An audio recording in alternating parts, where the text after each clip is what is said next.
I've been on this board for 6 years.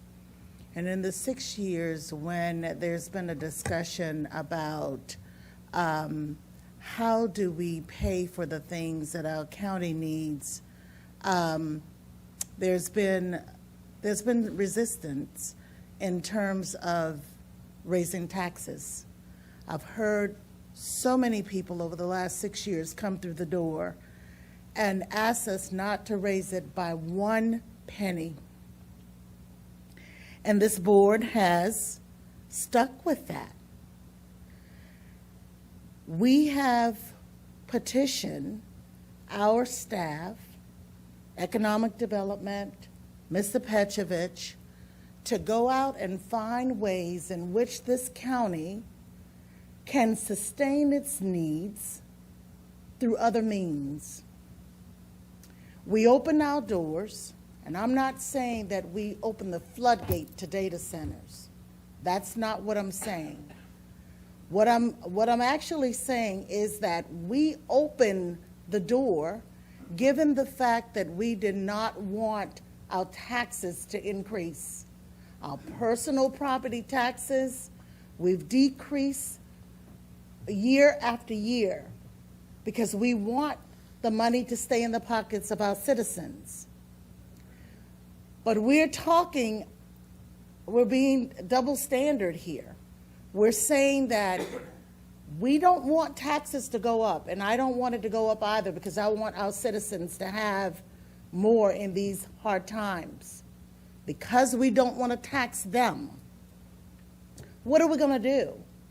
We have an opportunity with a data center that's not impactful, and I get the wetlands, but I will remind this county and this board, we have subdivisions sitting on wetlands, acres and acres of them.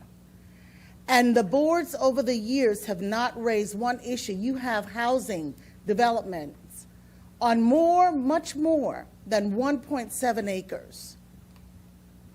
I am for economic sustainability.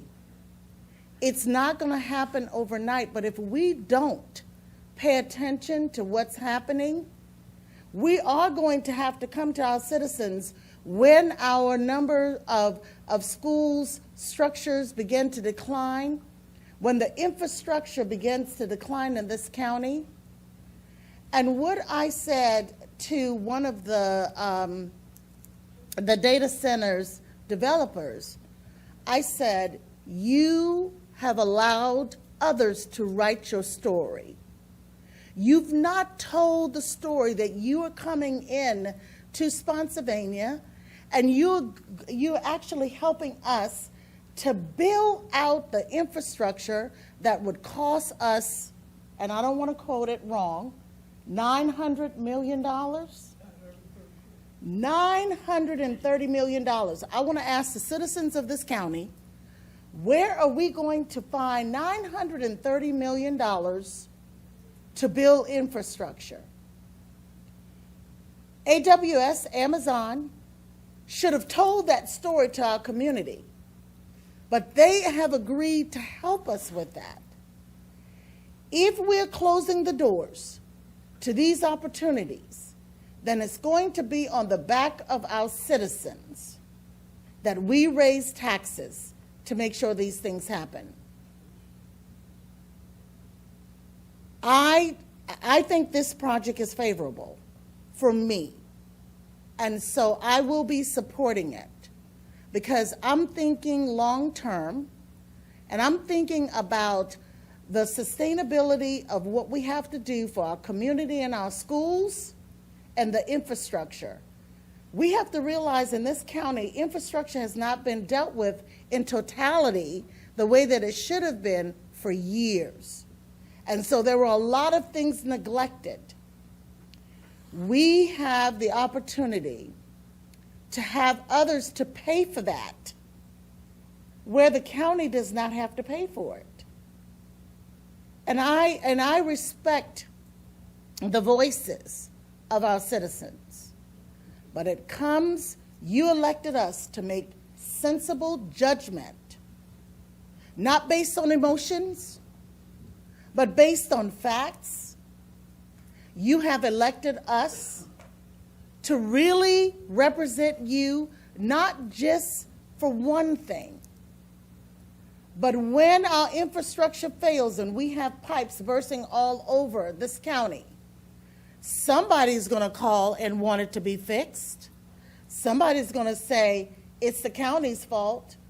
Why haven't you put money into the infrastructure? Why haven't you done these things to protect our homes?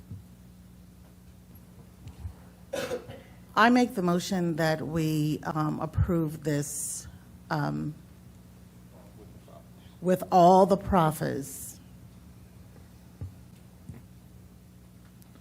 All right, so thank you. There is a motion on the floor to approve with the proffers as presented.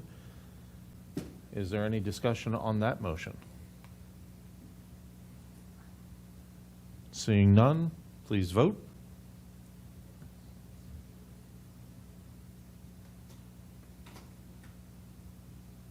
Five yes with Ms. Hayes and Mr. Jacobs voting no, motion passes.